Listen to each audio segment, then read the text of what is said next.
أعوذ بالله السميع العليم من الشيطان الرجيم. بسم الله الرحمن الرحيم.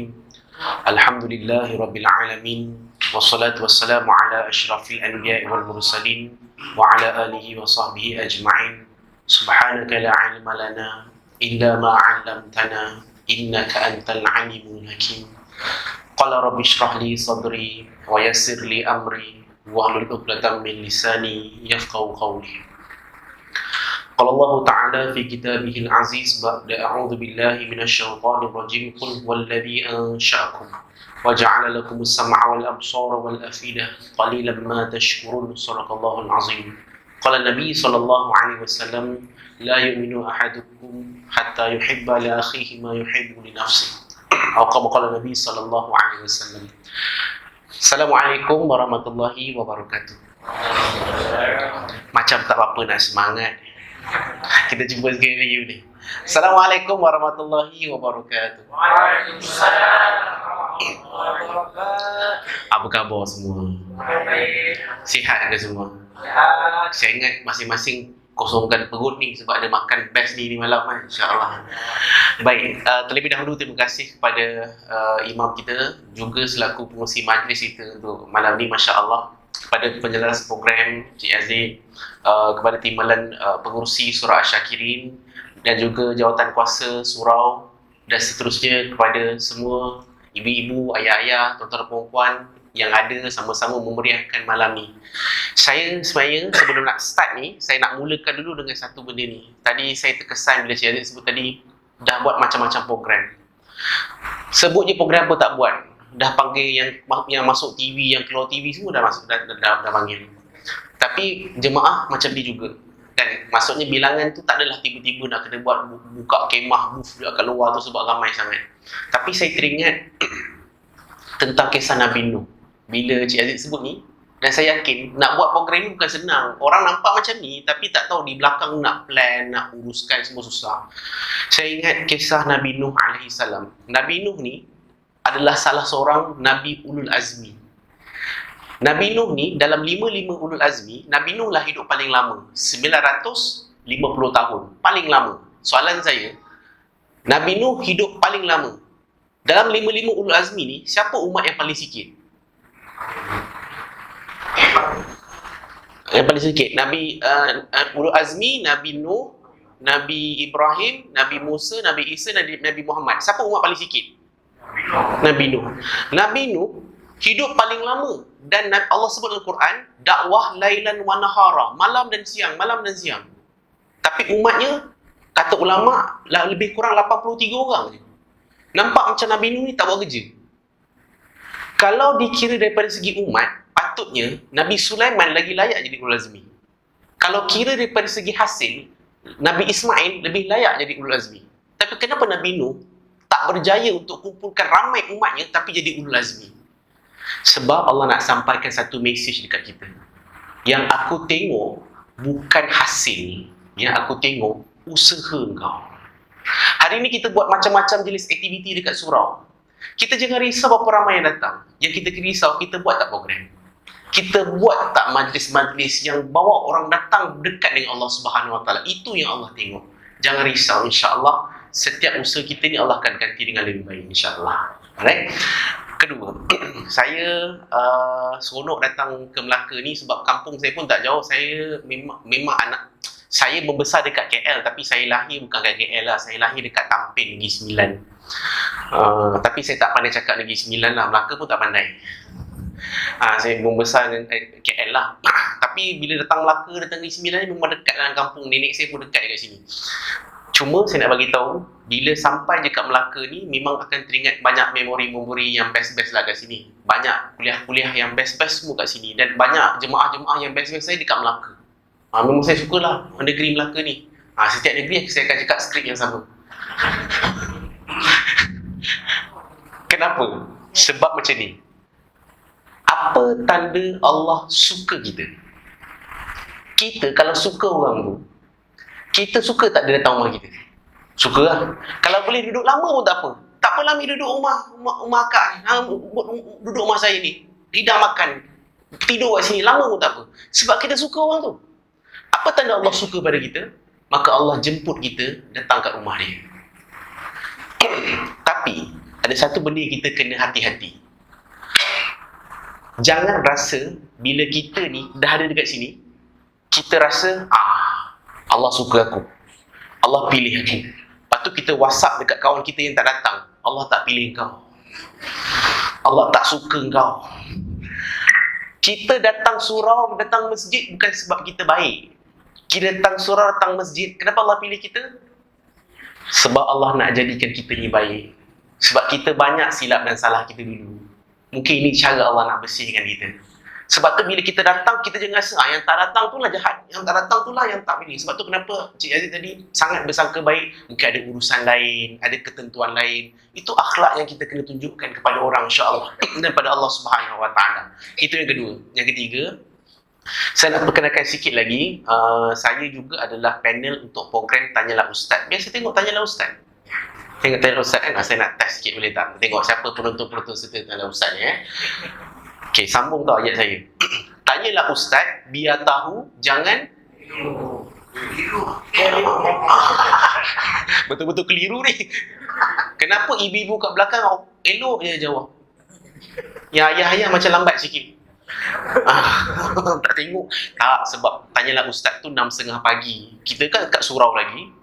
Kita kan tengah belakang imam lagi waktu tu kan. So saya dekat program Tanyalah Ustaz, Alhamdulillah sampai ke ini hari, Alhamdulillah. Juga di TV Al-Hijrah lah, apa semualah. Tapi jangan risau, hari ni kita nak fokus kepada tajuk kita tentang ujian di azab ataupun nikmat. Okey, saya tak tahu kita kena berhenti buat apa. Tapi saya agak-agak insya-Allah kita akan berhenti lebih kurang pukul 12.30 lah macam tu. Boleh ke? Boleh ke? Oh, dahsyat orang Melaka ni. Sebab tu saya suka orang Melaka. Saya dah cakap tadi. Macam ni. Kita akan berhenti, saya akan berhenti mengikut keadaan ibu-ibu ayah-ayah. Maknanya kalau tuan-tuan dan perempuan punya muka menunjukkan tanda-tanda kecil hari kiamat, saya berhenti. Contoh tengok jam, jadi tengok jam. Saya tahu dah saya kena berhenti dah tu. Boleh InsyaAllah. Baik. Cerita tentang ujian, tak ada manusia pun yang akan terlepas daripada ujian. Siapa-siapa yang bawa muka nota kan, nanti sempat balik nanti buka dalam surah Al-Baqarah ayat 155. Allah jelas-jelas dah sebut dalam Quran, aku pasti akan uji hamba-hamba aku ni dengan kekurangan, dengan ketakutan, dengan kekurangan harta benda. Pasti akan diuji dengan kekurangan ataupun kehilangan jiwa. Surah Al-Baqarah ayat 155. Dan Allah sebut di hujung ayat ni yang paling best sekali. Allah sebut apa? Wabashiris sabirin. Dan bagilah kabar gembira pada orang yang aku dah uji, dia boleh sabar. Bagi kabar gembira kat dia. Sebab aku nak bagi banyak rahmat dekat dia. Ayat 156 pula, selepas tu Allah sebut apa? Siapa orang-orang yang diberikan kabar gembira ni? Orang-orang yang bila dia ni diuji, terkeluar daripada mulut dia ayat ni. Inna lillahi wa inna ilaihi raji'un.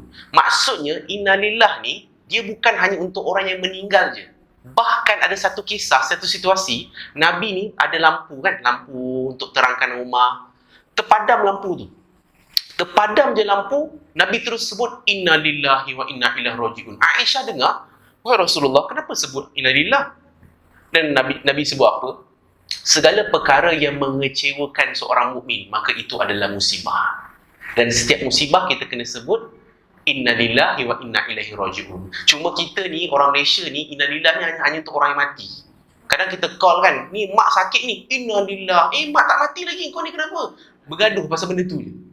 So inna lillah ni adalah orang yang bila ditimpa musibah, dia sebut apa? Inna lillahi wa inna ilaihi raji'un. Tapi sebenarnya ada ayat yang tersembunyi dalam ayat itu sebenarnya. Dalam kata inna lillah. Apa maksud inna lillah? Inna lillahi wa inna ilaihi raji'un. Sesungguhnya kami datang daripada Allah dan kepada Allah juga kita kembali. Maknanya ayat ini nak bagi tahu kat kita untuk menenangkan hati kita. Kalau kita diuji, jangan rasa sedih sangat. Contoh, kita ni dalam banyak-banyak ujian, apa ujian yang paling besar? Antara ujian yang paling besar yang kita akan dapat, kita ni akan diuji beza-beza. Ada orang diuji dengan kesihatan, tapi duit banyak.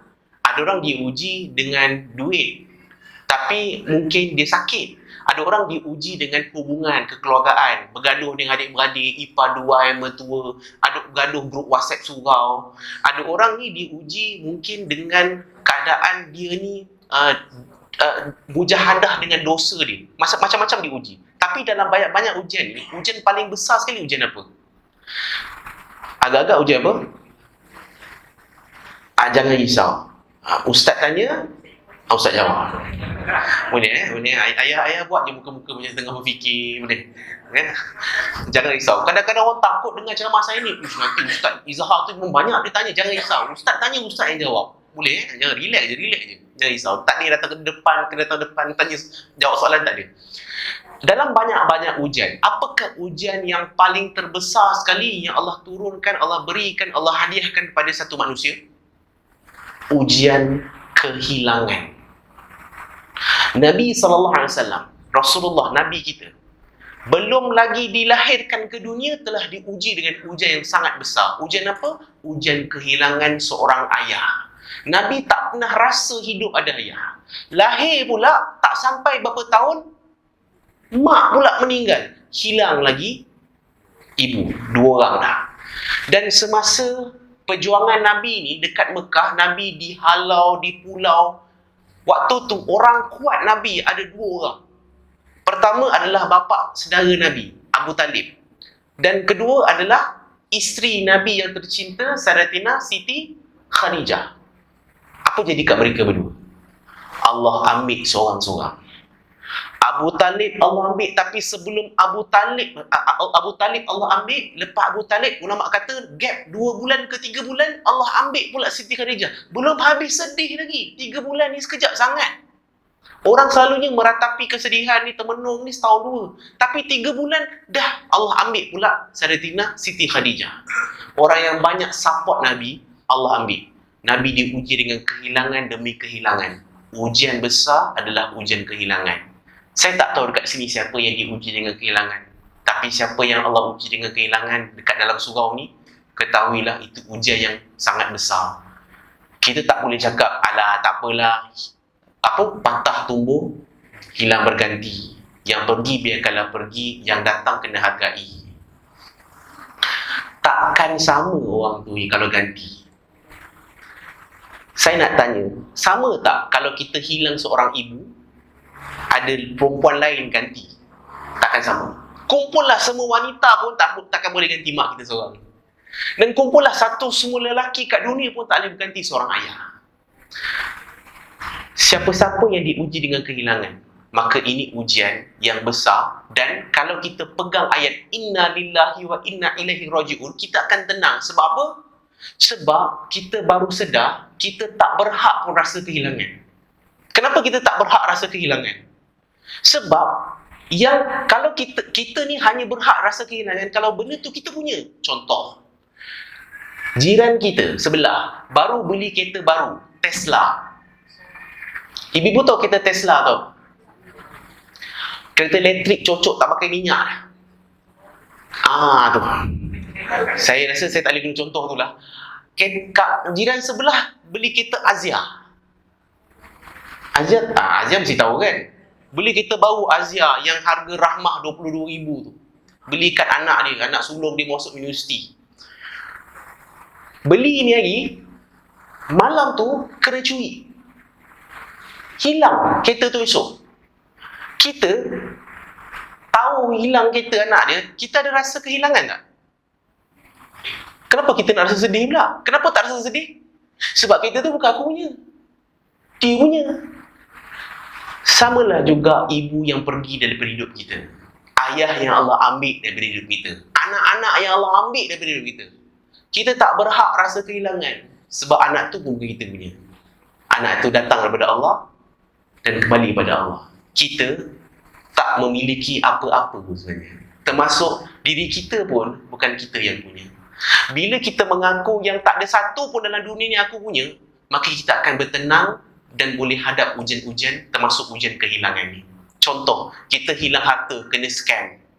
Sakit tak kena scam, sakit. Kita kumpul duit banyak. Ada yang saya dengar, ada yang kumpul duit pencen ni, 100,000, 200,000. Habis sekelip mata je.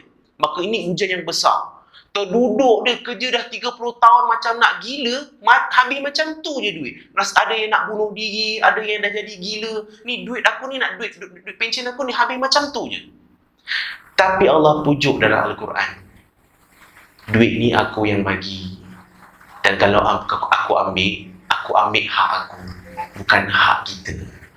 Duit dalam akaun bank kita tu pun bukan kita punya. Anak-anak kita dekat rumah tu pun bukan kita punya.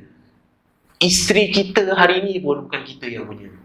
Dan ibu-ibu, suami kita ni hari pun bukan kita yang punya. Siapa yang punya? Bukan jiran yang punya. Allah yang punya. So bila Allah yang punya, kalau contoh meninggal, dia pergi, maka ingat ayat ni. Inna lillahi wa inna ilaihi raji'un. Yang aku ambil itu adalah hak aku. Aku bagi pinjam dia. Dan sepatutnya bila kita diuji dengan kehilangan, bukan kita sebut, ya Allah, kenapa kau uji aku macam ni? Sepatutnya bukan ayat tu. Bila dia faham ayat surah Al-Baqarah ayat 156, dia takkan salahkan Allah, tapi dia sebut ayat apa? Kita ni kalau ada orang bagi pinjam air, contoh bagi pinjam air kat saya kan, saya pulangkan balik. Saya sebut apa kat dia? Terima kasih bagi pinjam. Sama juga bila Allah bagi pinjam mak, ayah, anak, suami, isteri, dan bila Allah ambil balik, apa ayat yang sepatutnya kita sebut? Terima kasih ya Allah bagi pinjam mak dekat aku 26 tahun. Terima kasih ya Allah bagi pinjam ayah dekat aku ni 36 tahun. Dapat dah rasa sekejap hidup berayah. Terima kasih ya Allah bagi hadiah aku anak, dapat rasa dah 12 tahun, dia pergi 12 tahun, masa 12 tahun Allah cabut nyawa dia. Terima kasih ya Allah bagi aku ni pinjam 12 tahun anak. Itu sepatutnya apabila dia faham dan dia sedar yang tak ada apa pun yang dia punya. Sama lah juga kalau contoh jawatan-jawatan yang kita ada, posisi dekat syarikat yang kita ada.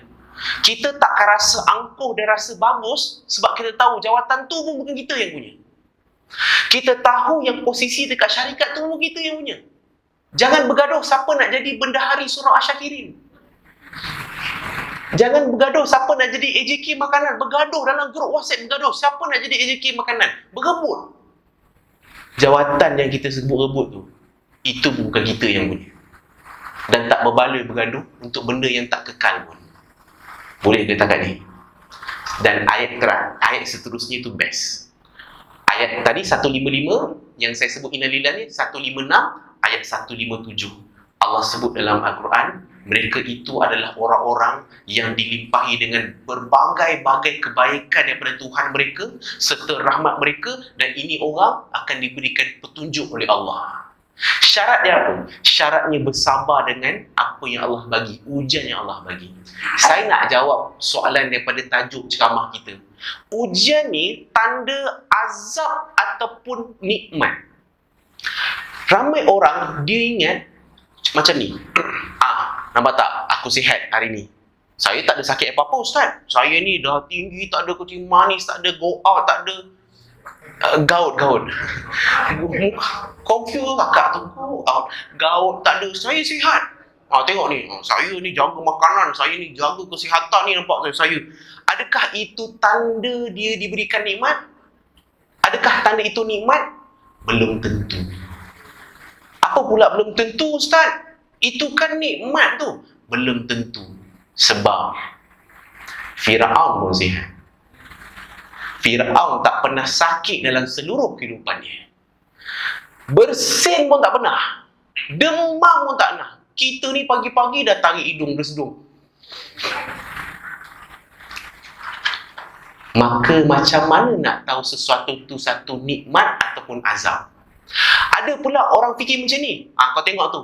Macam-macam dia kena uji. Anak sakit, tayar pancit, kereta rosak, motor kena curi, kerja kena buang, meniaga tak jadi. Ni semua sebab dosa dia lah ni.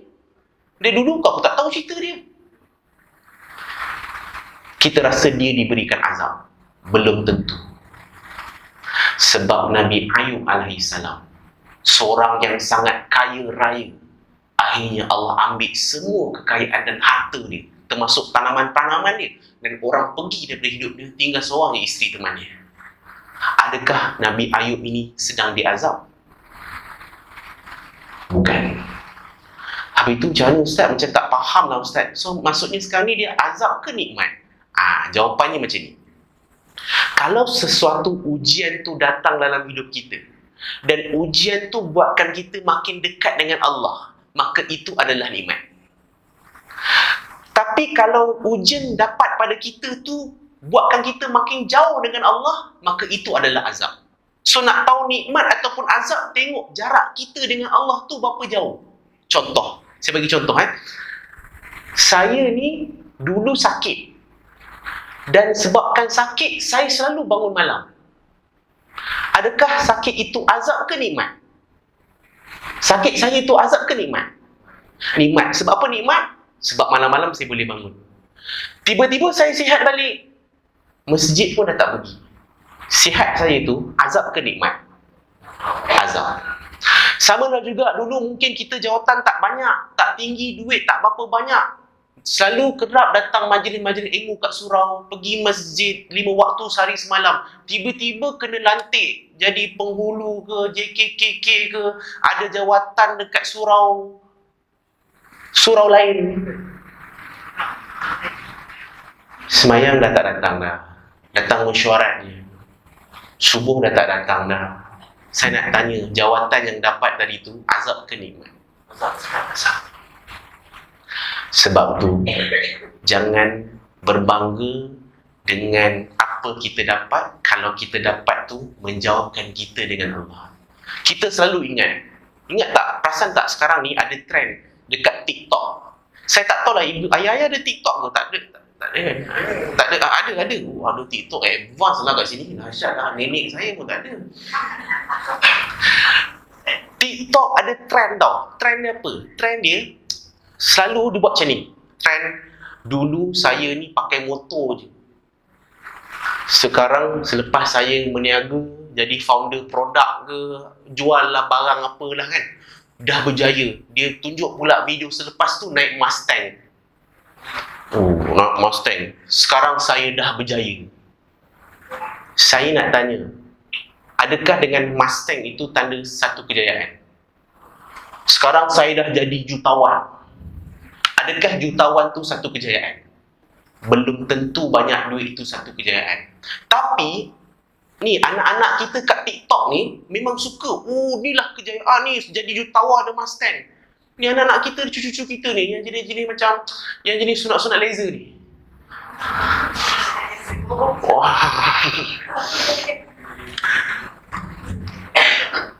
Mereka menyangka bahawa ada banyak duit, inilah nikmat. Belum tentu.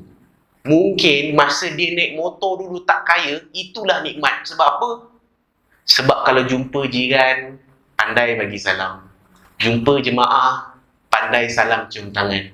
Tapi mentang-mentang kau dah kaya, dah naik Mustang, imam masjid pun tak pandang lah. Imam pun tak naik Mustang. Dia punya belagak. Padahal imam, dia naik Ferrari, dia simpan. Imam punya zuhud dia datang juga. Yang tu Ferrari tu nikmat ke azab untuk imam? Nikmat lah. Sebab walaupun ada Ferrari, tetap datang surau naik motor biasa.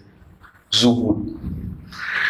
Tuan-tuan dan puan-puan, ibu-ibu, ayah-ayah, bila cerita tentang ujian ada dua jenis. Satu ujian yang kita suka, satu ujian yang kita tak suka. Dalam surah Al-Baqarah ayat 216. Nanti cek juga terjemahan dia. Best ni. Dalam surah Al-Baqarah ayat 216, Allah sebut dengan jelas. Mungkin satu benda tu kau suka, tapi aku tak bagi. Sebab benda tu nanti akan jahanamkan kau. Dan boleh jadi benda tu kau tak suka, tapi aku bagi kat kau. Sebab benda ni lah nanti akan buatkan kau makin dekat dengan aku. Benda yang kita suka tak semestinya baik untuk kita. Benda yang kita tak suka, tak semestinya benda tu tak baik untuk kita. Contoh, bila kita suka duit, tapi Allah tak bagi-bagi lagi sampai ini hari. Kenapa Kenapa tak bagi? Contoh kita nak sihat, Allah tak bagi-bagi lagi sampai ini hari. Sebab Allah tahu kalau aku bagi sihat sekarang, kau lupa aku. Kau dah tak zikir dah. Kau dah tak sujud dah. Kau dah tak bangun malam dah. Allah tahu. Tunggu sampai kita dah okey, baru Allah akan bagi. Allah tahu. Dan kadang-kadang benda tu kita tak suka. Contoh apa kita tak suka? Contohnya macam anak sakit, ataupun suami buat perangai. Ibu-ibu, suami buat perangai suka tak? Ustaz, saya ni dah doa kat suami saya ni. Suami ni semayang pun tak, baran, buat perangai, pinggan pun tak nak tolong basuh. Asyik main TikTok dia dekat rumah. Tengok TikTok, dia tak nak tolong saya pun. Dah 20 tahun Ustaz saya kahwin dengan dia. Hari-hari saya doa, Allah tak makbulkan pun. Kita rasa benda tu kita tak suka. Tak sukalah Ustaz, suami saya macam ni. Tapi ingat tak Allah kata apa? Mungkin kau tak suka tu, tapi baik untuk kau. Kenapa? 20 tahun hadap perangai suami macam tu, perasan tak? 20 tahun dia tak berhenti doa. Kalau tanya pada ibu tu, Kak nak tanya, akak memang tak suka kan dengan suami akak? Memang tak suka lah, memang benci lah sekarang, dia dah tak suka, dah tahu hati dah. Kalau esok suami berubah, tiba-tiba dah tak main TikTok, memang buka kitab tafsir Al-Jalalain, handphone semua buang lah. Pinggan cawan sebelum kita sentuh dah selesai dah dia cuci. Hari-hari ajak kita pergi datang semayang surah Asyahirin. Saya nak tanya, kita doa lagi tak? Dah tak doa? Dah dapat tak? Rupa-rupanya Allah tahu kita memang tak suka dengan kekurangan suami kita. Tapi Allah tahu dengan kekurangan suami kita ni lah, kita tak berhenti doa dekat Allah. Dan kita dapat pahala doa 20 tahun. Ingat tahu, doa tu dia ibarat kita letakkan tali pada Allah. Sekali doa, terikat satu tali. 2 kali doa, terikat 2 tali. Dah kalau 20 tahun doa, dah bertali-tali. Maka makin rapatlah hubungan kita dengan Allah. Itulah nikmat. Ibu, okey ke semua senyapnya? Okey ke? Saya risau lah. Semua terganggu macam ni. Okey. Kalau tak okey, beritahu kita berhenti awal. Okey? Baik, tuan-tuan dan puan, ibu-ibu dan ayah-ayah yang dirahmati oleh Allah Subhanahu wa taala. Bila Allah sayang satu hamba ni, apa benda pertama yang Allah akan bagi? Bila Allah sayang satu hamba ni, benda pertama sekali Allah akan bagi apa? Allah bila buat keputusan untuk bersihkan kita, Allah akan uji dengan 3 perkara. Pertama, Allah akan uji apa yang ada pada diri kita. Allah akan uji pada harta kita. Dan Allah akan uji pada anak-anak kita. Bila Allah buat keputusan nak bersihkan kita, Allah akan uji kita. Dengan diri kita ni macam mana Ustaz? Dengan diri kita ni maksudnya Allah akan uji dengan nafsu kita. Kita ni berlawan dengan kita punya maksiat kita. Ibu-ibu, ayah-ayah, mana lagi senang? Nak buat perintah Allah ke nak tinggalkan larangan Allah? Okey, contoh saya bagi contoh. Nak semayang 2 rakaat ke ataupun tahan mulut daripada nak cerita buruk orang? Kita ni baru dapat cerita baru, fresh lagi. Ini satu Melaka tak tahu ni. Ini kalau kita cerita ni memang semua orang akan dengar kita. Mana lagi susah? Buat semayang 2 rakaat ke tahan diri daripada cerita buruk orang? Tahan diri, betul tak? Meninggalkan maksiat, menahan diri daripada buat maksiat adalah lebih sukar daripada buat perintah Allah. Maka ini Allah akan uji kita. Siapa-siapa yang Allah nak bersihkan hati dia, dia akan diuji dengan susah dia nak tinggalkan maksiat yang dia dah biasa lazimi. Setiap orang dia ada maksiat-maksiat dia tertentu. Lain orang lain. Contoh, ada orang dia boleh jaga mulut dia. Macam contoh kita kan, ayah-ayah kan, kita ni kadang-kadang tak ada cerita sangat pasal buruk orang. Kalau kita pergi kedai mamak, pergi minum malam-malam, kita tak sembang pasal orang kan. Kita cerita pasal macam mana pembentukan maqasid syariah dekat Melaka kan. Kita cerita pasal ekonomi luar negara daripada UNESCO. Ibu-ibu kalau ayah sembang, semua dia international. Dia tak ada sembang-sembang kecil-kecil, tak ada sembang. Betul ayah kan? Jadi benarkanlah ayah untuk minum malam-malam. Banyak perbincangan yang besar. Diorang tengok je macam sembang-sembang kosong, tapi tengah buat usrah sebenarnya. Tengah buat usrah. Mungkin kita tak diuji dengan ujian mulut tak cerita buruk orang, tapi kita diuji dengan mata kita tengok benda-benda yang haram. Ibu-ibu, kita mungkin tak diuji dengan tengok benda-benda yang haram, tapi kita diuji dengan lidah kita yang susahnya nak tahan mulut daripada nak cerita buruk orang. Sebab tu dalam psikologi, ibu-ibu perasan tak, kalau lelaki menyesal, dia tutup mana? Tutup mata ke tutup mulut? Kan dia macam ni, lelaki. Betul tak? Kalau dia menyesal, Allah menyesalnya aku. Kan dia tutup mata, kenapa? Sebab dosa banyak kat mata. Kalau perempuan, kalau dia menyesal, macam ni dia menyesal. Allah. Kenapa tutup mulut? Sebab dosa banyak kat mulut. Kan dia jarang Allah jarang. Itu biasanya kalau Bilal lah dia buat macam tu. Tuan-tuan dan perempuan, sebab itulah dosa orang ni beza-beza dan kita mujahadah kita nak lawan dengan maksiat-maksiat itu. Kedua, kita akan diuji dengan harta kita. Harta yang kita ada hari ni, kita akan diuji dengan kita rasa kita ni lebih mulia daripada orang lain sebab aku ni kaya lebih daripada engkau. Rumah aku lagi cantik daripada engkau. Langsir aku lagi baru daripada engkau. Aku punya sofa lagi branded daripada engkau. Maka kita dah rasa lebih bagus daripada orang lain. Kadang-kadang kita tangkap dekat, hantar kat grup WhatsApp surau. Nak tangkap gambar Quran, baru beli tafsir Quran baru. Bagi nampak sikit sofa. Bagi nampak sikit langsir yang baru. Ataupun bagi nampak sikit kereta baru, Mustang. Benda tu menguji kita. Dan ketiga adalah anak-anak. Ini selalunya kalau orang boleh hadap diri, boleh hadap harta, anak-anak ni akan tewas. Sebab apa? Sebab kita akan diuji dengan anak-anak. Kita akan, kalau anak kita contoh pandai sikit daripada jiran sebelah, A lebih satu daripada jiran sebelah. Jiran sebelah 1 A, anak kita 2 A. Dah rasa bagus. Anak kita sambung belajar kat college, sambung belajar kat universiti. Dah rasa bagus dah. Maka Allah akan uji kita tu melalui anak-anak. Kalaulah dengan anak-anak yang pandai buatkan kita riak, ujub makin jauh dengan Allah, ni azab ke nikmat? Ini adalah azab. Jangan berbangga-bangga dengan anak-anak sebab inilah perkara-perkara yang Allah uji pada umat-umat yang terdahulu. Jangan berbangga-bangga dengan harta-harta dan sebab inilah ujian-ujian Allah uji pada umat terdahulu. Contoh, jangan rasa dengan ada harta kita mulia sebab korun pun lagi banyak harta. Dan korun ini dilaknat oleh Allah Subhanahu Wa Taala. Boleh katakan ni, saya sebenarnya dah tak khusyuk dah sebab saya dah nampak makanan apa kita akan makan malam ni. Tadi saya sembahyang kat luar, dah nampak dah acik-acik tadi keluarkan air, keluarkan lauk. Kita ada cendera hati itu semua, masya-Allah. Baik, ibu-ibu, tuan-tuan dan perempuan, boleh kita sambung sikit lagi? Boleh. Takat ni okey. Takat ni untuk tajuk azab nikmat dah power dah, dah okey dah, dah tahu dah. Dah tahu nikmat. Cuma jangan mengazabkan orang.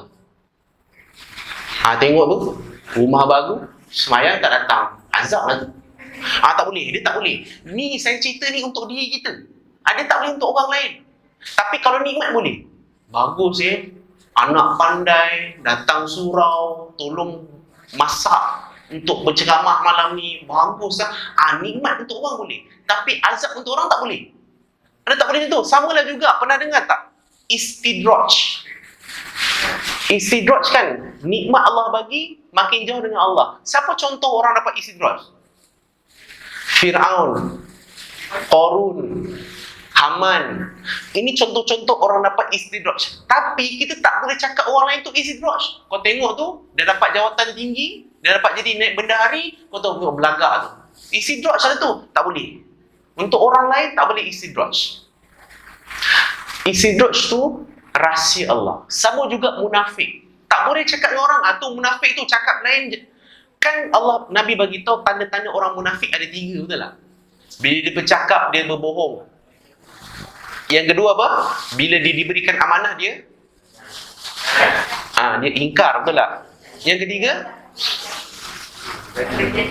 bila berjanji dia mungkiri. Adalah kawan kita, tiga-tiga tu dia ada.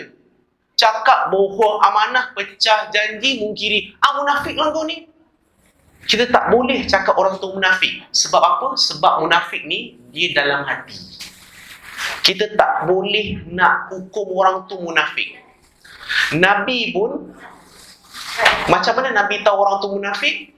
Bukan Nabi teka-teka. Allah bagi tahu pada Nabi, ini list nama orang munafik. Barulah Nabi tahu tu orang munafik. Tu pun Nabi tak bagi tahu kat orang pun. Abdullah bin Ubay. Ini kepala kepada munafik ni. Tapi Nabi layan Abdullah bin Ubay ni macam mana Nabi layan? Nabi layan baik. Abdullah bin Ubay semayang kat mana semayang? Dia semayang belakang Nabi. Ada Nabi kata, kau munafik, aku dah tahu dah. Kau jangan berselindung di sebelah jubah. Pergi semayang jom sikit. Ada tak Nabi cakap macam tu? Sebab Nabi nak ajar kita ni. Bab-bab munafik, istidraj, azab, kita tak boleh hukum orang. Jangan cakap, tu dia azab lah tu. Tu semua, ni semua Allah tak sayang dia. Ni Allah sayang aku je. Jangan macam tu. Boleh Baik.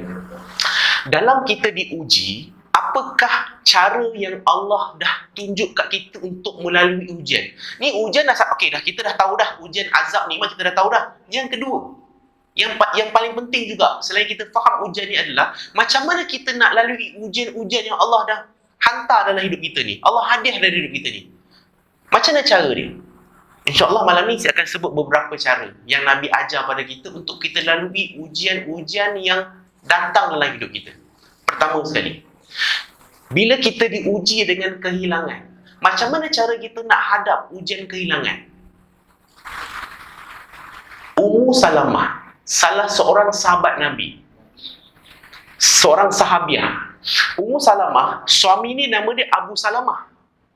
Abu Salamah ni dengan Ummu Salamah dalam kalangan sahabat memang terkenal sebagai perfect couple. Memang diorang romantik sangat. Orang pun tahu diorang ni saling cinta mencintai. Dipendekkan cerita, Abu Salamah meninggal. Sakit, meninggal. Maka Ummu Salamah sedih. Dia tak sedih, kehilangan sedih. Dia sedih.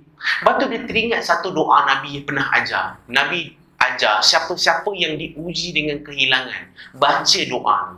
Doa ni saya akan share malam ni. Apa doa dia? Doa dia adalah, Nabi ajar, Allahumma inna lillahi wa inna ilaihi raji'un. Allahumma ajurni fi musibati wa akhlifli khairan minha. Kita nak azan dulu ke kita teruskan? Terus. Apa maksud doa tadi? Ulang sekali lagi. Okey, dah start record bagi tahu. Ada. Inna lillahi wa inna ilaihi raji'un. Allahumma ajurni fi musibati. Apa maksudnya? Ya Allah, kurniakanlah kebaikan di atas musibah ini. Wa akhlifli khairan minha. Dan kau gantikanlah yang hilang ni dengan yang lebih baik. Nanti kalau tak sempat terlepas doa ni, ibu-ibu boleh Google, suruh anak Google doa Ummu Salamah. Keluar doa ni. Ummu Salamah nak baca doa ni. Lepas tu dia terfikir, mana ada lelaki lagi baik daripada suami aku? Tapi sebabkan dia yakin dengan janji Nabi, Nabi kata kalau kau baca doa ni, Allah akan ganti yang lebih baik apa yang hilang daripada hidup kau. Maka Ummu Salamah baca dengan keyakinan, Inna lillahi wa inna ilaihi raji'un. Allahumma ajurni fi musibati wa akhlif li khairan minha. Ibu ayah tahu tak apa jadi? Yang Allah ambil siapa? Abu Salamah kan? Tadi Ummu Salamah kata, mana ada lelaki yang lebih baik daripada suami aku? Betul lah, sebab Abu Salamah ni memang baik. Allah kabulkan doa Ummu Salamah. Allah ganti lebih baik. Nabi Muhammad sallallahu alaihi wasallam datang masuk meminang Ummu Salamah. Ada ke lelaki yang lebih baik daripada Nabi? Maka siapa-siapa doa dengan penuh keyakinan, Allah akan kabulkan doanya. Malam ni kita dapat doa yang sama, tapi jawapan berbeza mengikut pada keyakinan kita. Kalau kita doa, betul ke boleh bagi ni? Aku ni dah lama tak ada isteri ni. Contoh, aku dulu dah lama ni, boleh ke? Agak-agak boleh ke Allah ganti lebih baik? Kalau doa kita ni tak yakin, tak dapat. Tapi kalau yakin Allah akan bagi lebih baik, kejap je. Kalau tak minggu ni, minggu depan. Allah bagi. Ikut pada keyakinan kita. Ingat kadar kemakbulan satu doa, bukan doa ni je, doa yang lain-lain pun bergantung kepada keyakinan kita pada Allah. Lagi yakin kita dengan Allah, lagi cepat doa tu makbul. Ingat tak masa zaman ketika peristiwa Perang Badar, waktu tu kan umat Islam ada 313 dan tak ada kelengkapan berperang pun dan tak ada latihan pun. Sebab waktu tu tiba-tiba kena berperang. Dan kena berperang pula dengan kafir Quraisy yang lengkap persiapan peperangan 1000 orang. Kalau ikut logik, kalahlah umat Islam waktu tu masa Perang Badar. Memang patutnya kalah. Malam tu ada sesuatu yang berlaku. Nabi Muhammad SAW angkat tangan berdoa kepada Allah sampai sahabat nampak. Angkat Nabi punya tangan, Nabi angkat sampai terlihatnya. Macam ni lah. Sampai terlihat ketiak. Kita kan kadang, kalau kita doa kan macam ni. Kadang-kadang letak kat penuh. Nabi angkat tangan macam ni daripada malam sampai ke pagi, minta tolong dekat Allah. Apa jadi? Esok, semasa peperangan, Allah turun malaikat-malaikat menghancurkan seluruh tentera-tentera orang kafir Quraisy. Sebab Nabi doa dengan yakin. Nabi tahu kalau aku minta, pasti Allah akan kabulkan. Maka, macam mana cara kita nak melalui ujian-ujian dalam hidup kita? Kita kena banyak amalkan doa. Tu salah satu doa yang saya share. Saya ada lagi 28 doa, tapi tak sempat nak share malam ni. Cukup doa umur salamah pun dah okey dah. Okey? Pertama. Dan cerita pasal doa ni pula, kita jangan rasa, pernah tak kita dengar orang cakap macam ni? Saya ni boleh doa je lah Ustaz, tak boleh buat apa benda lain dah. Seakan-akan doa tu benda yang kecil. Sebenarnya, doa ni sangat besar sampai tahap doa ni boleh mengubah takdir. Nabi kata yang satu-satunya boleh mengubah takdir bukan usaha kita, tapi doa kita. Doa boleh ubah takdir yang Allah dah tetapkan, boleh ubah sebabkan doa kita. Ada orang cakap, Ustaz, betul lah tu doa, tapi saya doa-doa tak dapat pun. Ada tak kat sini yang doa, dah lama doa, tak dapat-dapat lagi sampai malam ni? Ada ke? Ke saya seorang je? Ramai kan? Macam-macam doa. Imam pun saya ingat banyak imam doa. Ada tak sampai hari ni Allah tak kabul lagi? Ada tak? Kalau ada, ini jawapannya. Kan kita ni ujian macam-macam, doa lah kat Allah, kita ni minta macam-macam. Bila kita berdoa, Allah pasti akan kabulkan sebab Allah jamin dalam Al-Quran. Wa qala rabbukum ud'uni astajib lakum. Minta dekat aku pasti akan bagi. Aku mesti bagi dia. Tapi Ustaz, tak dapat pun. Doa-doa tak makbul pun. Ingat, bila kita doa, Allah kabulkan bukan ikut cara kita, tapi dengan cara Allah. Sebab cara kita belum tentu betul. Kita kan jahil. Kita tak tahu, kita tak pandai. Maka Allah kabulkan ikut cara Allah. Contoh, ya Allah, jadikanlah aku orang yang bersabar, ya Allah. Dia bukan tiba-tiba tidur ini malam, esok pagi, Allah meningkatlah kesabaran. Dia bukan macam tu. Macam mana Allah kabulkan doa kita? Ya Allah, jadikanlah aku orang sabar, ya Allah. Allah akan hantar orang untuk uji kesabaran kita. Tiba-tiba kita lalui satu situasi yang uji kesabaran kita. Contoh, tiba-tiba lepas ceramah ni kan, tengah-tengah ceramah, ya Allah jadikan aku sabar, ya Allah. Sekejap lagi keluar, makanan time kita dah habis. Aku ni daripada tengah hari dah simpan perut. Kalau kita bersabar atas situasi tu, meningkatlah kesabaran kita. Orang yang datang uji kesabaran kita, kita bersabar dengan dia, maka meningkatlah kesabaran. Allah kabulkan doa kita. Nak jadi orang yang sabar. Sama jugalah, ya Allah jadikanlah aku orang syukur, ya Allah. Dia bukan tiba-tiba, betul lah aku dah syukur, aku dah rasa dah makin bersyukur. Tak. Macam mana cara dia? mungkin dengan cara Allah ambil sekejap sesuatu daripada hidup kita, masa tu baru nak hargai. Masa tu lah kita belajar bersyukur. Manusia kan memang macam tu, depan mata tak heran dah hilang baru nak hargai. Selalunya hari-hari isteri kita buat Nescafe pagi-pagi. Tiba itu hari isteri kita ada program kuliah duha muslimat dekat Johor contoh. Tak ada Nescafe pagi ni. Baru hargai isteri. Baru WhatsApp isteri, rindu awak. Saya tengah baca doa Ummu Salamah ni.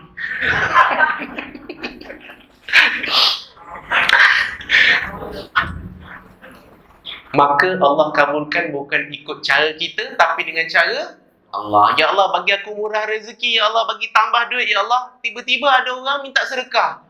Aku ni nak tambah duit ni, bagi kau lagi kurang duit.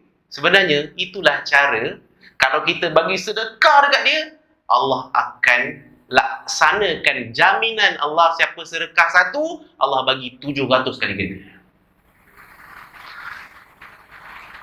Allah kabulkan doa kita melalui 4 cara. 4 cara ni, saya cerita ni, ibu-ibu saya minta tolong boleh ke? Ayah-ayah, saya cerita 4 ni, saya cerita sini, habis sini. Jangan cerita ke orang lain. Pertama, bila kita doa, ya Allah, aku nak A, aku nak B. Ada keadaan yang Allah terus jawab cash. Contoh, pergi Maidin, parking penuh. Pernah tak kita baca doa dapat parking? Tahu tak doa parking? Tak tahu. Yelah sebab tak ada TikTok. Dekat TikTok, siapa ada TikTok dia tahu doa parking. Nak tahu doa tu? Tapi jangan beritahu orang tau. Nanti semua dapat parking. Pandai betul. Doa makan. Ya Allahumma barik lana fima razaqtana wa qina azabannar. Ya Allah, berikan keberkatan, rahmatan. Kita pun baca doa parking tu. Perasan tak? Kadang-kadang, bukan kadang-kadang, selalunya, ya Allah bagi parking, ya Allah ni penuh sangat ni. Tiba-tiba ada je kereta reverse kan. Perasan kan? Itu contoh doa yang kita minta ke Allah, Allah bagi cash. Kadang-kadang kita macam, Allah makbul doa aku ni bagus ni, baik ni, wali Allah ni. Rasa macam hampir dengan Allah. Kedua, Allah kabulkan doa kita melalui cara macam mana? Allah tangguhkan dulu, tak bagi dulu. Kenapa? Sebab Allah tahu kalau aku bagi ni hari, engkau akan jahanam. Contoh, kita ada cucu umur 2 tahun setengah, pergi dapur minta pisau. Bagi tak? Memang tobatlah tak bagi, betul tak? Tapi dia marah kita. Nenek tak sayang saya lah. Saya nak pisau, nak main je. Tapi kenapa kita tak bagi? Tiba datang mak dia. Mak, bagi pisau je, nak potong sayur. Kita bagi tak? Kita bagi. Apa hal? Kenapa mak dia kita bagi, anak dia kita tak bagi? Sebab anaknya kita tahu masih belum layak lagi untuk pegang pisau. Mak dia kenapa kita bagi? Sebab kita tahu mak dia sudah bersedia untuk terima pisau untuk potong sayur dan buah. Allah lebih-lebih lagi tahu kemampuan kita. Allah tahu kenapa kau minta hari-hari apa yang kau minta aku tak bagi lagi. Sebab kau masih belum bersedia untuk dapat benda ni. Contoh, ya Allah, aku mohon pada kau ya Allah, bagilah, jadilah aku ni kaya ya Allah, bagi duit banyak ya Allah. Tapi kenapa Allah tak bagi sampai ini hari? Sebab Allah tahu kau belum bersedia lagi. Kalau aku bagi duit kau ini hari, kau dah jauh dengan aku. Kau dah tak doa dengan aku. Kau dah tak semayang dah. Kau dah jauh daripada surau. Macam ni lah ibu-ibu, contoh. Kita bayangkan malam ni tiba-tiba surau buat cabutan bertuah. Cabutan bertuah ni lain sikit. Siapa menang cabutan bertuah akan masuk dalam bank dia, bank account dia 2.5 juta. Contohlah kita yang dapat. Imam pilih, account nombor kita dapat. Bank in terus malam ni. Saya nak tanya, kita jalan keluar nanti, sama tak jalan macam mana kita jalan masuk tadi? Oh, tak sama dah. Jalan dah lain. Bercakap pun tak sama dah. Dah tak ada bunyi-bunyi Melaka dah. Memang bunyi terus. What is the because? I want to go home. Dah berubah cakap Inggeris dah. Kan nampak dah belagak sikit tu. Sebab Allah tahu. Sebab tu Allah tak bagi lagi. Allah tahu kita tak mampu lagi ambil benda tu. Bila dah mampu, Allah mesti akan bagi.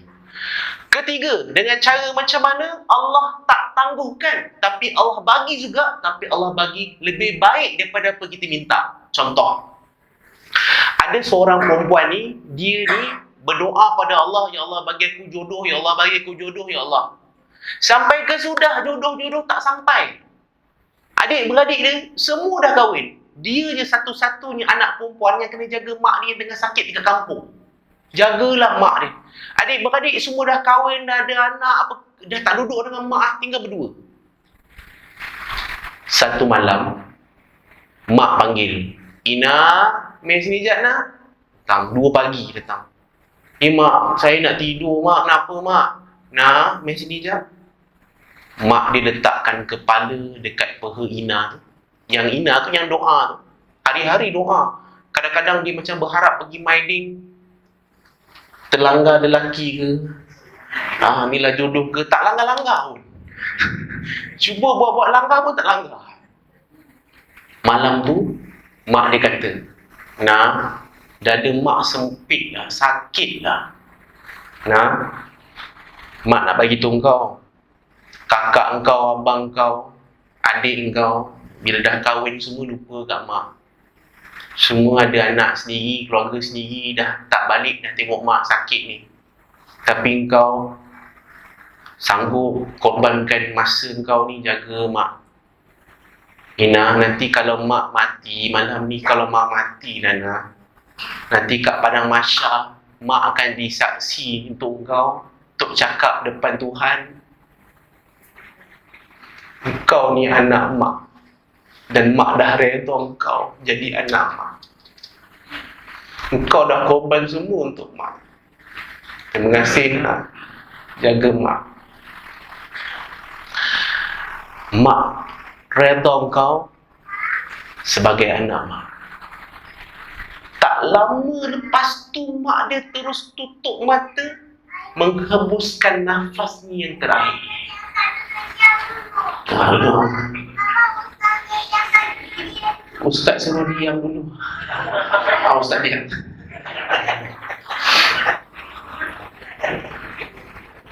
Dan mak dia meninggal di atas pehanya.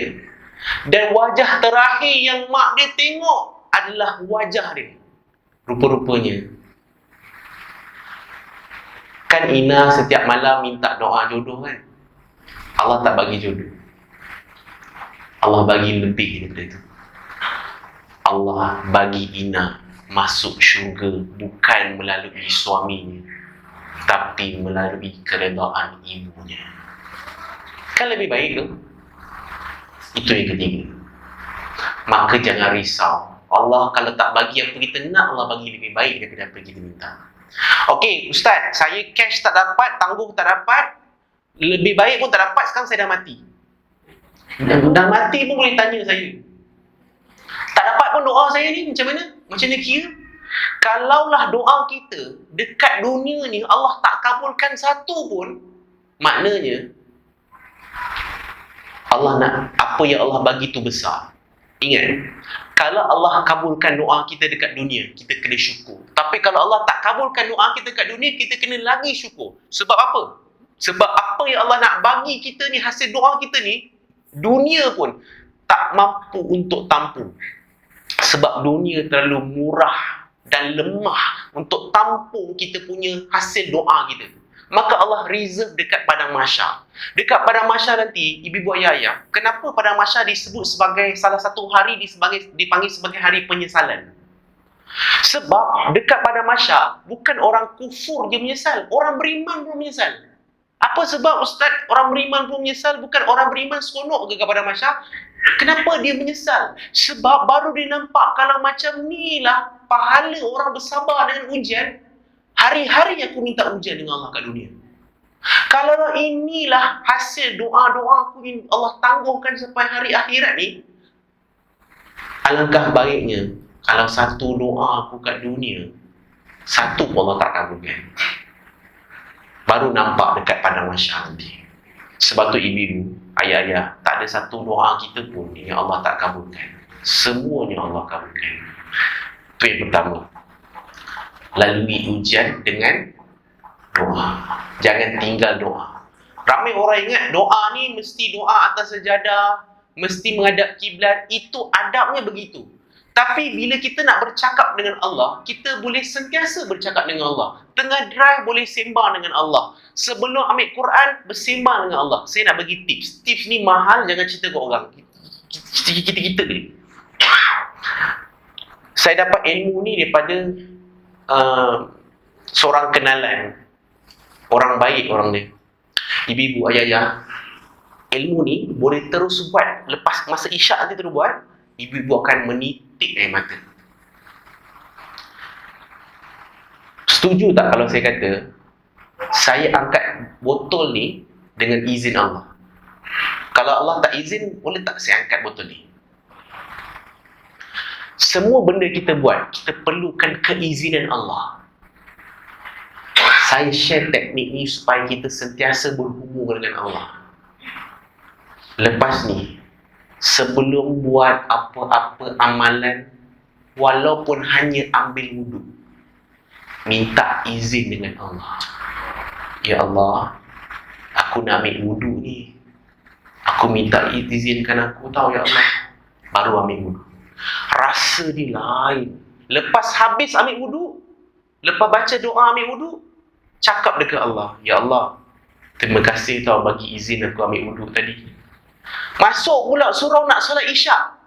Ya Allah, izinkan aku nak solat isyak tau ya Allah. Sebab kalau Allah tak izin, angkat takbir pun tak boleh. Kalau Allah tak izin, surau pun kita tak sampai. Minta izin ya Allah. Izinkan aku nak sujud pada Engkau ya Allah. Lepas tu baca niat solat isyak. Habis solat isyak lepas doa, ya Allah, terima kasih ya Allah, izinkan aku solat isyak malam ni ya Allah. Kau boleh je tak izinkan ya Allah. Kau boleh je tak pilih aku semayang isyak ya Allah. Tapi kau izinkan juga ya Allah. Terima kasih ya Allah. Kalau hari-hari buat macam ni, hati kita akan mula bertaut dengan Allah. Minta izin, terima kasih. Minta izin, terima kasih. Ya Allah, minta izin ya Allah, aku nak belajar ilmu malam ni ya Allah. Allah kalau tak izin, kalau makanan depan mulut pun, kalau Allah tak izin, dia tak akan masuk ke dalam mulut. Ibu-ibu ingat tak kisah? Macam-macam kisah. Contoh izin dengan tak izin ni. Ada orang, dia ni dah sampai dah dekat tanah suci Mekah, nak buat umrah. Tapi Allah tak izin ni. Nak turun boarding tu, dia kena tahan. Sebab dia punya pasport tertinggal dekat Malaysia. Dia tak boleh turun, dia kena balik kat Malaysia. Itu bukti kalau Allah tak izin kau jejak kaki kat tanah suci, kau dah sampai dah dekat kapal terbang, dah landing pun, kau kena balik.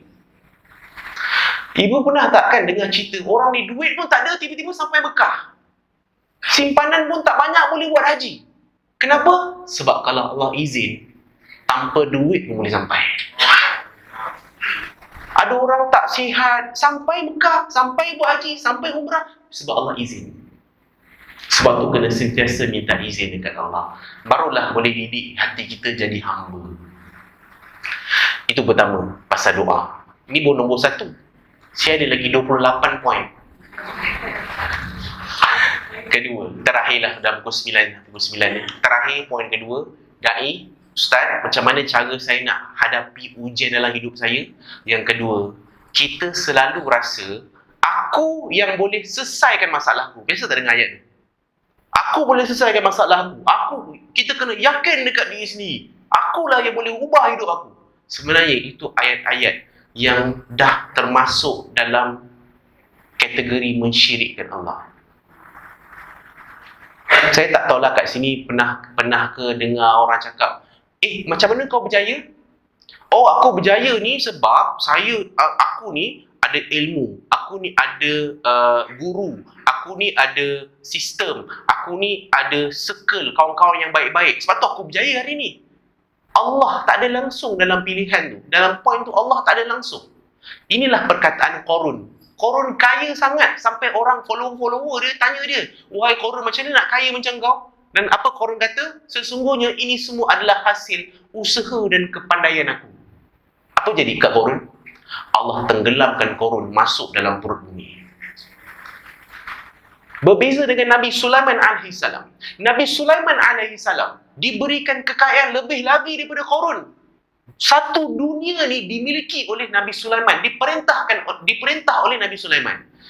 Tapi dalam keadaan nikmat yang besar diberikan pada Nabi Sulaiman, apa kata Nabi Sulaiman alaihissalam? Haza min fadli rabbi. Ini semua Allah yang punya, bukan aku yang punya. Dalam kita melalui ujian, kita kena banyak nafikan diri dan letakkan pergantungan hanya pada Allah. Rupa-rupanya, dengan letakkan pergantungan pada Allah, barulah kita boleh Allah turunkan pertolongan atas ujian-ujian hidup kita. Kenapa sampai hari ni Allah tak tolong? Ya Allah, bila nak sampai pertolongan kau ni ya Allah? Bila kau nak tolong aku ni ya Allah? Ujian ni berat ya Allah, bila nak sampai? Takkan sampai pertolongan Allah selagi kita tak bergantung dan letakkan urusan kita sepenuhnya pada Allah. Da'i boleh bagi contoh. Contoh pertama. Ibu-ibu pernah tak dengar kisah Nabi Musa kena kejar dengan Fir'aun? Lari sampai depan laut. Jarak antara Nabi Musa dan pengikutnya dengan Fir'aun dengan tenteranya sangat dekat dah. Dah boleh nampak depan mata dah. Sampaikan pengikut Nabi Musa kata, habislah kita. Wahai Musa, habis. Ni dah habis, kita mati. Depan laut mati, belakang pun mati. Waktu tu Nabi Musa boleh buat apa? Nabi Musa tak boleh buat apa. Tapi walaupun mengikut Nabi Musa kata habislah kita, kenapa Nabi Musa tak goyang? Sebab Nabi Musa sangat yakin yang Tuhan takkan pernah tinggalkan dia. Sebab Nabi Musa, dan waktu tu Nabi Musa menyerahkan urusan dia pada Allah. Ya Allah, aku serahkan urusan, aku dah tak boleh buat apa-apa dah. Pernah tak dalam situasi hidup kita dah tak boleh buat apa-apa dah? Tak tahu dah, habis usaha dah, habis ikhtiar dah, tak tahu apa dah.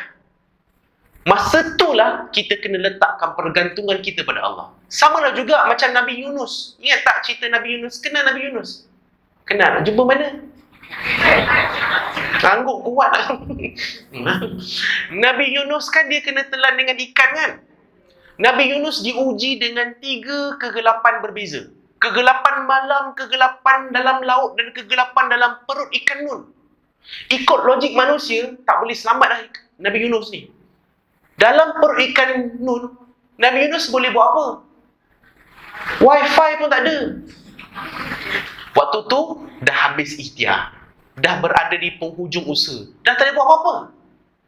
Sama juga dengan Nabi Ibrahim alaihissalam. Nak dicampak ke dalam api, diikat tangan dan kaki. Waktu tu Nabi Ibrahim boleh buat apa? Pun tak boleh buat apa-apa. Nak jerit pun orang tak boleh tolong.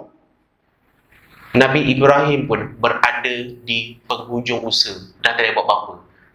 Tapi macam mana? Kenapa Allah turunkan pertolongan pada ketiga-tiga Nabi ini? Apa persamaan mereka bertiga? Mereka mula menyerahkan urusan dia pada Allah. Nabi Musa alaihissalam serahkan urusan pada Allah. Ya Allah, aku dah tak boleh buat apa dah. Depan laut, belakang Fir'aun, aku serahkan urusan pada Allah. Maka turun ayat Al-Quran, Allah perintahkan, wahai Musa, ketuk tongkat kamu. Nabi Musa pun tak tahu sebenarnya ketuk tongkat jadi apa. Tapi Nabi Musa ketuk juga. Sebab Nabi Musa tahu Allah pasti takkan tinggalkan dia. Dia ketuk tongkat, terbelah laut, maka selamat Nabi Musa dengan pengikutnya. Fir'aun lalu mati Fir'aun dengan tenteranya tenggelam dengan laut. Itulah hari Ashura. Sempena Nabi Musa selamat daripada cengkaman dan kekejaman Fir'aun dan pengikutnya. Sama juga dengan Nabi Yunus, berada dalam perut ikan, tak boleh buat apa-apa. Maka Nabi Yunus menyerahkan urusan pada Allah. Zikir Nabi Yunus yang famous sangat, kita biasa sebut ni, kalau saya sebut ni boleh sambung dah. La ilaha illa anta subhanaka inni kuntu minaz zalimin. La ilaha illa anta, tak ada Tuhan selain kau. Subhanaka inni, maha suci engkau. Kuntu minaz zalimin, aku yang dah zalim pada diri aku sendiri. Maka asbab doa dan juga pengharapan penyerahan Nabi Yunus, Allah keluarkan Nabi Yunus daripada 3 kegelapan yang ikut logik manusia takkan boleh selamat dah. Keluar daripada perut ikan, daripada kegelapan laut, kegelapan malam, keluar dan selamat. Nabi Ibrahim alaihissalam nak dicampakkan ke dalam api dah ni. Maka Jibril sampai. Ni Jibril sampai ni nak tolong Nabi Ibrahim ni. Nabi Ibrahim nampak Jibril. Nabi Ibrahim kata, engkau datang sebab apa? Wahai Ibrahim, aku datang nak tolong kau. Kita ni kalau tengah susah, Jibril sampai, dah boleh tolong lah. Aku tengah susah ni. Tapi apa kata Ibrahim alaihissalam pada Jibril? Wahai Jibril, engkau datang nak tolong aku. Ni aku nak tanya, engkau datang ni atas perintah Allah ke? Ataupun kau memang sendiri nak tolong? Ni tengah kena ikat ni tangan kaki ni. Maka Jibril kata, wahai Ibrahim, aku sendiri nak tolong, bukan perintah Allah. Maka Nabi Ibrahim sebut ayat ni, famous sangat. Ni dah jadi zikir kita dah sebenarnya. Ibrahim sebut, hasbunallah wa ni'mal wakil. Cukup Allah saja jadi sebaik-baik pelindung dan penolong aku. Tahu tak apa jadi? Allah suka perkataan Nabi Ibrahim. Ni tengah susah ni, serahkan urusan dengan Allah. Maka Allah turunkan pertolongan. Apa jadi? Allah perintahkan api, dan ini dirakamkan dalam Al-Quran. Ya nar, wahai api, kuni bardan wa salaman ala Ibrahim. Sejuk dan sejahtera kamu ke atas Ibrahim. Bila Nabi Ibrahim dicampak ke dalam api, api yang sifatnya membakar berubah jadi sejuk, dan bukan saja sejuk, sejuk dan sejahtera. Nabi Ibrahim dicampakkan ke dalam api, diturunkan makanan daripada syurga untuk Nabi Ibrahim makan. Ibu ayah, tiga cerita saya cerita tadi tu, daripada Nabi Musa, Nabi Yunus, Nabi Ibrahim, logik tak? Tak logik kan? Mana logik laut boleh terbelah, cuba kita buat. Mana logik dalam perut ikan boleh selamat? Mana logik api sifatnya membakar boleh sejuk? Tapi kenapa Allah sebut dalam Quran cerita-cerita tak logik ni? Yang sains tak boleh buktikan. Tapi kenapa Allah cerita dalam Quran? Allah pesan dalam Quran, ceritakanlah kisah Nabi-Nabi aku supaya jadi kekuatan dan peringatan untuk kamu. Maka kisah-kisah ni diceritakan untuk apa? Untuk bagi tahu pada kita. Yang kau rasa susah sangat ujian kau ni, yang kau rasa mustahil sangat ujian ni, aku boleh kabulkan doa kau yang mustahil dengan cara yang lebih mustahil. Yang kau nak risau pasal? Ibu ayah, Tuhan yang tolong Nabi Musa daripada Fir'aun, Tuhan yang tolong Nabi Yunus keluar daripada ikan nun punya perut, Tuhan yang menyelamatkan Nabi Ibrahim daripada api yang membakar, adalah Tuhan yang sama yang kita ada malam ni. Terlalu mudah untuk Allah nak tolong kita. Cuba tinggal kita nak serahkan urusan sepenuhnya kepada Allah. Ujian tetap akan ada.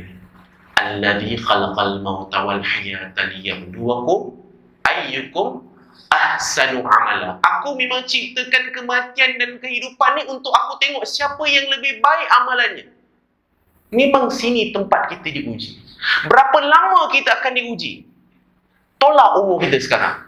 Kalau Nabi bagi tahu umur umat aku 60-70 tahun. Umur kita contoh apa? Contohlah 40. Kita ambil 70 tahun.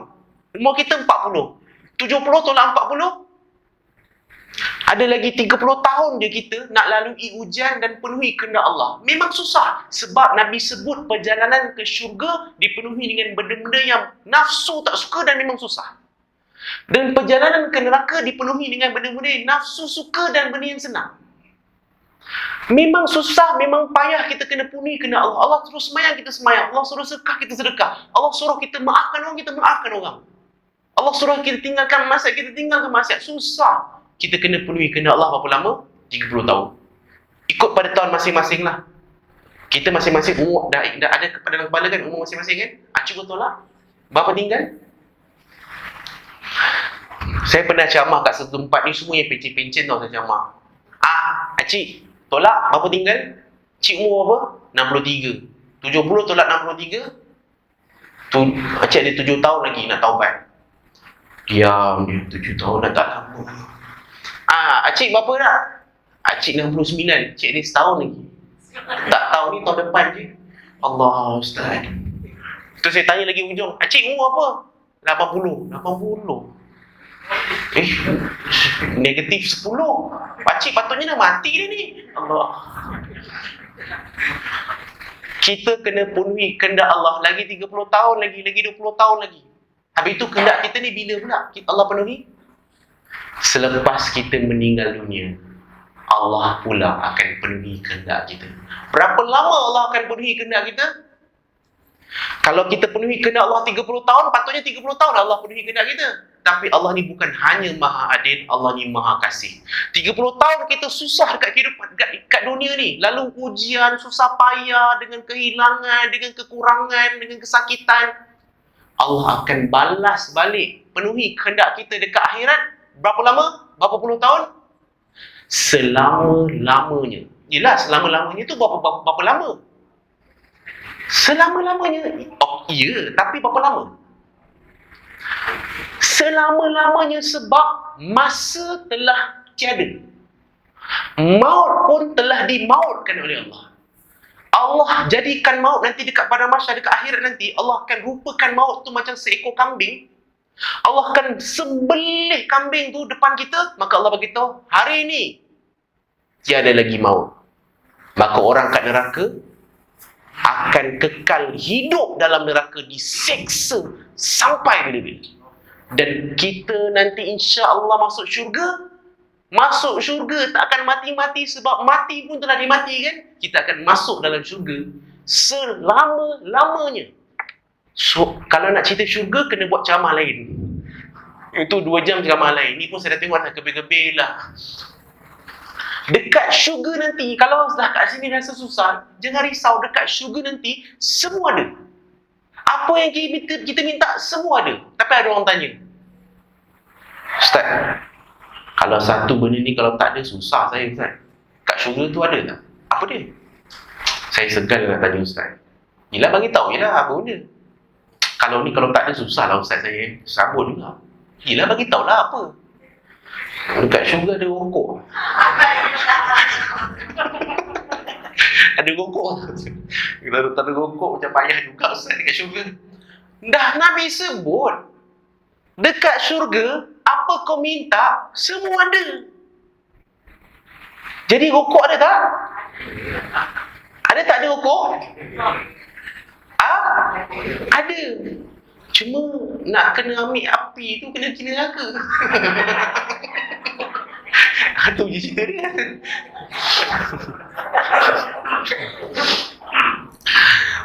Dalam syurga punyalah seronok, ibu-ibu. Ni saya tak cerita buah lain ke nikmat lain, tak cerita.